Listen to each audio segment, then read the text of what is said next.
અહીંયા જ આજે આનંદ લેવાનો છે, કલાક 2 કલાક ટાઈપ. તો છેક સુધી બને રહેજો, સરસ મજા આવશે.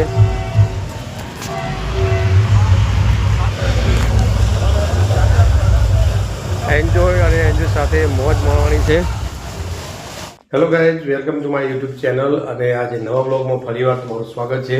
તો આજે આપણે સરસ મજાનું એક મહેસાણા કરી અને સિટી છે મોટી, ત્યાં જવાનું છે. તો છેક સુધી બને રહેજો. આજનો નજારો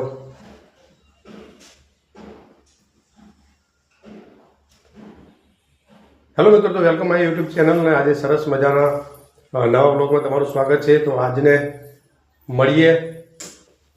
શું હાઈવે પર આપણે જવાનું છે. અને હાઈવે પર અહીંયાથી જવાનું છે ચાણસમાં. તમે જોઈ તો મિત્રો, આપણે આખરે સમય આવી ગયો અને ગાડીમાં બેસી ગયા છીએ અને હવે નીકળી ગયા છીએ ચાણસમાં જવા માટે. તો આગળ જઈએ અને તેનો જે રસ્તામાં થાય છે તે બતાવવાની કોશિશ કરું. અને મારી સાથે આ ભાઈ છે,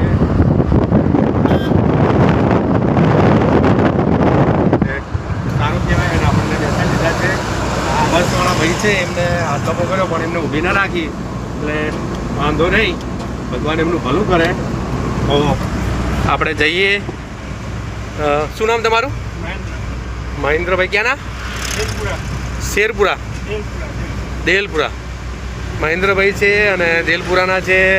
મારા ખ્યાલથી મસાલો ખાય છે પણ શરીર માટે હાનિકારક છે, એટલે ગુટકા ના ખાવી જોઈએ. કારણ કે ગુટકાથી ઘણા લોકોનું જીવન બરબાદ થતું હશે, પૈસા ખર્ચા થાય, શરીર બગડે. બીજું કે પરિવારમાં જે આર્થિક એના અંદર બોજ પડતો હોય છે. પણ ડ્રાઇવિંગ કરવાનું હોય પાયલોટ તરીકે, એટલે લાંબો રસ્તો કાપવાનો હોય, એના હિસાબે કંટાળો ના હોય અને એકલા જતા હોય તો એના હિસાબે કદાચ લેતા હશે.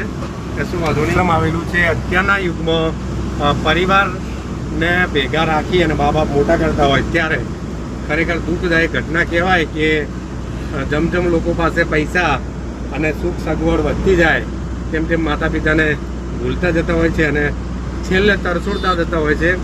પણ એવું ના થવું જોઈએ, કારણ કે મા બાપ છે તે જ આપણા માટે ભગવાન છે. અને અત્યારની જનરેશનને કોણ સમજાવે? તો હેલો મિત્રો, ક્યારના આપણે વાટ જોતા હતા અને મારા પરમ મિત્ર આવ્યા, પરબતસિંહ બાબુ આવી ગયા છે. અને હવે મેં ગાડી લઈ અને નીકળી ચૂક્યા છીએ. ગાડી જવા દીધી છે. 110 ગાડી જાય છે અને સરસ મજાનું અત્યારે રોડનું કામકાજ ચાલી રહ્યું છે. કારણ કે હાઈવે નેશનલ હાઈવે બની રહ્યો છે અને આપણે જોઈએ કે બહુ ટ્રાફિક જામ હોય છે, રસ્તો બનતો હોય એટલે છીએ અને સરસ મજાનું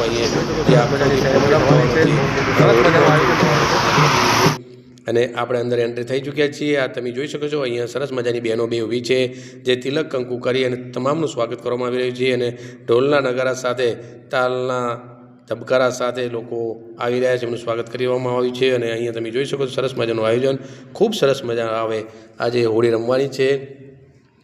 સરસ મજાનું ડેકોરેશન, સુશોભન અને પુષ્પો સાથે સરસ મજાનું લાઇટિંગ તેમજ પાણીના ફુવારા પણ દેખાય છે આપણને. અને બહુ મોટું આયોજન આના પરથી લાગી રહ્યું છે. કારણ કે અહીંયા અંદર પહોંચ્યા તો તમે જોશો કે બહુ પબ્લિક આપણને જોવા મળી છે. અહીંયા સરસ સ્વાગત રજીસ્ટ્રેશન કરી અને સીધા જ આપણે આવી ગયા છીએ ગ્રાઉન્ડની અંદર. ને ગ્રાઉન્ડને તમે જોશો તો બહુ મજા આવે એવું ગ્રાઉન્ડ છે, સરસ મજાનું આયોજન છે. અને આપણે આવી ગયા છીએ હવે ભાંગ પીવા માટે. તો આ છે ભાંગ, અને ભાંગ પી અને એનો જે આનંદ લેવાનો છે, હોળી રમવાની છે, એનો આનંદ લેવાનો છે. તો આ છે દૂધની એમને વરિયાળી નાખી અને ભાંગ ટાઈપનું સરસ મજાનું પીણું, ઠંડા પીણા બનાવેલા છે. અહીંયા પબ્લિક સરસ મજાની ધીમે ધીમે આવી ચૂકી છે. અમે આવી ગયા છીએ અને હવે આપણે તમને આખું જે ગ્રાઉન્ડ છે તેનો નજારો બતાવું. સરસ મજાનું લાઇટિંગ અને ફોટોશૂટ માટેના પણ અહીંયા સરસ મજાના બે ડેકોરેશન કરેલા છે. અહીંયા આપણે આવી ગયા છીએ હવે બટાકાની જે ટીકડી કહેવાય ત્યાં. અહીંયા છે આ ચાઇનીઝ નૂડલ્સ ટાઈપનું કંઈક બનાવેલું છે. અને આપણે સરસ મજાનું નજારો માણી રહ્યા હતા ત્યારે સરસ મજાના આપણા માથા ઉપરથી સરસ મજાનું એક પ્લેન જઈ રહ્યું છે. પાયલોટની જે તાલીમ લઈ રહ્યા હોય, જેને પાયલોટ બનવું હોય, એનું આ એક સરસ મજાનું પાયલોટિંગનું કહેવાય ને કે ડ્રાઇવિંગ, જે રીતે ડ્રાઈવર શીખતા હોય રીતે. તો આ છે આખું ગ્રાઉન્ડ, સરસ મજાનું લોનવાળું છે, ધરોહવાળું છે આપણી ભાષામાં કહીએ તો. સરસ મજા આવે એવું તેવું. અને સામે તમે જો લાઇટિંગ દેખાય છે સામે અહીંયા ત્યાં સરસ મજાની રેલવે પણ આપણે હમણાં જોતા હતા તે પાછળથી રેલવે પણ સરસ મજાની અહીંથી નીકળી છે, તો લોકો આવી ગયા છે અને પોત ठीक है। सो यहाँ पे जो बच्चे होंगे उनका सबसे ज़्यादा इम्पोर्टेंट रोल है। જે બચ્ચાઓ છે એમનું સૌથી ઇમ્પોર્ટન્ટ રોલ છે। અહીંયા કોઈ એક પેરેન્ટ રહેશે અને ત્યાં એ વાળા ટેબલ ઉપર એક પેરેન્ટ રહેશે। એક પેરેન્ટને આ સ્ટેક જે બનાવે, જ્યારે તમે આવું અટેમ્પ્ટ કરો ને હું કહું હવે બધાના હાથ પાછળ, ચાલો ચાલો રેડી, ઓકે ચલો બધાના હાથ પાછળ, બચ્ચાઓના બધા આ બાજુ મારી સાઈડ ફેસ કરી લે। પપ્પા ઓલ ધ બેસ્ટ। અહીંયા તો પહેલાં બાળકો, માતાઓ અને એમના પિતા દ્વારા ત્રણેયને સરસ મજાનું પાર્ટિસિપેટ કર્યા અને સરસ મજાની અલગ અલગ ગેમો રમાડી। એમાં એક આ મસ્ત મજાની ગેમ હતી જે માથા ઉપર સરસ મજાના પ્લાસ્ટિકના ગ્લાસ મૂકી અને સામેની સાઈડ જે છોકરાઓ એમના પિતાઓ ઊભા હતા અને આ બાજુ તે બાળકોની માતાઓ ઊભી હતી અને સરસ મજાની આ ગેમ રમાડી। આવી ઘણી બધી ગેમો રમાડી અને અહીંનો અલગ જ અંદાજ અને નજારો હતો। તો હવે લોકો બધા થઈ ગયા છે ભૂખ્યા, કારણ કે એમને ક્યારના આવી ચૂક્યા છે અને પોતપોતાનું સ્થાન અમુક લોકોએ તો લઈ લીધું છે, કારણ કે હવે જમવાનો સમય થઈ ગયો છે અને જમવાનું તો કોને ના ગમે, સરસ મજાનું જમવાનું હોય તો એમ તમને તો ગમે જ ને। તો આ રીતે સરસ મજાનું ડેકોરેશન પાછળ તમે જોઈ શકો છો, સરસ મજાનું સુશોભન કર્યું છે, ફુગ્ગા ફુગ્ગા લગાવી દીધું છે। અહીંયા બે બાળકો છે એ પણ તમને બતાવવાની કોશિશ કરું। બાળકો સરસ મજાના પોતાના ભાઈ અને બહેન દ્વારા પોતે સરસ મજાનું ફોટોશૂટ કરી રહ્યા છે। તો આપણે પહોંચી ગયા છે ત્યાં, તમે જોઈ શકો છો બેન સાથે પિચકારી છે અને ભાઈ એનું ફોટોશૂટ અને વિડીયો ઉતારી રહ્યો છે। તો આ રીતે અહીંયા સંપૂર્ણ જે આનંદ હતો હોળી પહેલાં જે 4 થી 5 દિવસ પહેલાં ઉજવવામાં, અહીંયા સરસ મજાની સંગીત સંધ્યા એટલે કે સરસ મજાના રાસ ગરબા અને આનંદ સાથે આ પર્વને ઉજવવાની એક મારા મિત્રો દ્વારા અમે ત્યાં પહોંચ્યા।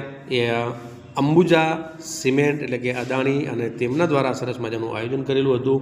તો આ હતું સરસ મજાનો નજારો અને પછી છેલ્લે આવી ગયા હોળી રમવા માટે કલર લઈ।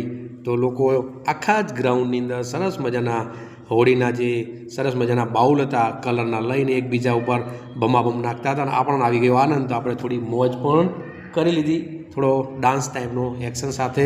અને હવે આપણે જઈશું સીધા જ મેદાનમાં જ્યાં બહુ બધા લોકો કલરથી રમી રહ્યા છે।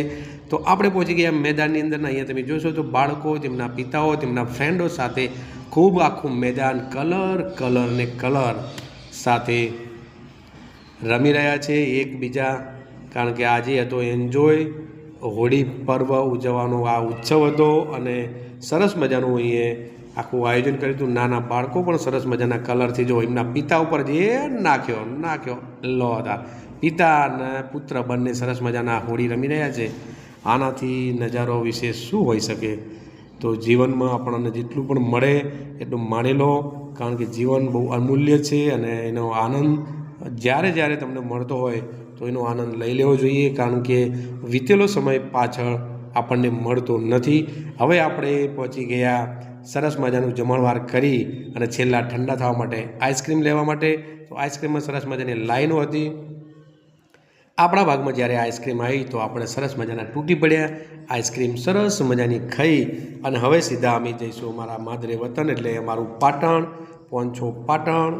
અને પાટણની તો તમને ખબર જ છે કે પાટણ એટલે સિદ્ધરાજ જયસિંહનું પાટણ, પાટણ એટલે પટોળાનું પાટણ, પાટણ એટલે રાણકી વાવનું પાટણ। જય શ્રી